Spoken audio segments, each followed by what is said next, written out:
নদীতে নেই কোনো পানি, নদীর বুকে জন্ম নিয়েছে আগাছা, পাড় দখল করে নির্মাণ হচ্ছে স্থাপনা।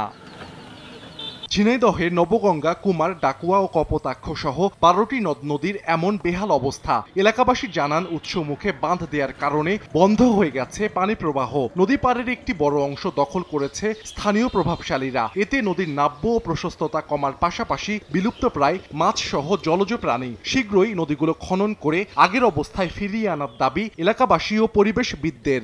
৩৪ মাস আমরা পানি দেখেছি, তারপরে এখন ধরেন এই নদী দিয়ে এখন মোটামুটি ট্রাক পর্যন্ত চলাফেরা করে। সব ভরাট করে গেছে নদীগুলো। কোনো জেলেরা মাছ ধরে আগে জীবনযাপন করতো, কিন্তু এখন সে জেলেও নেই, কিছুই নেই। গরু গোসল করতে নেই, নিজে পাচ্ছি নেই, কোনো পাট জাগ দিতে পারছি নেই, পানি নেই, কোনো কিছু হচ্ছে না পানির জন্য। একবার গাছ মাছ কাটলে কিন্তু কোনো পদক্ষেপ আমরা দেখছি না। পানিটা পরিষ্কার থাকতো বা পানিটা যদি চলতো তাহলে কিন্তু আমরা অনেক ভালো একটা পরিবেশ পাইতাম। বাঁধগুলি প্রথমে অপসারণ করতে হবে, স্থাপনাও তৈরি করা হয়েছে, সেগুলো আগে উচ্ছেদ করতে হবে। খনন করা হয় তাহলে নদীর নাব্যতা থাকবে। নগদের কাছে সব গ্রাহকই প্রিয়, তাই তো সারা দেশে ক্যাশ আউট চার্জ সবচেয়ে কম। পানি উন্নয়ন বোর্ড বলছে নদী খননের জন্য সংশ্লিষ্ট মন্ত্রণালয়ে পাঠানো হয়েছে তালিকা। অনুমোদন পেলেই শুরু হবে খনন কাজ।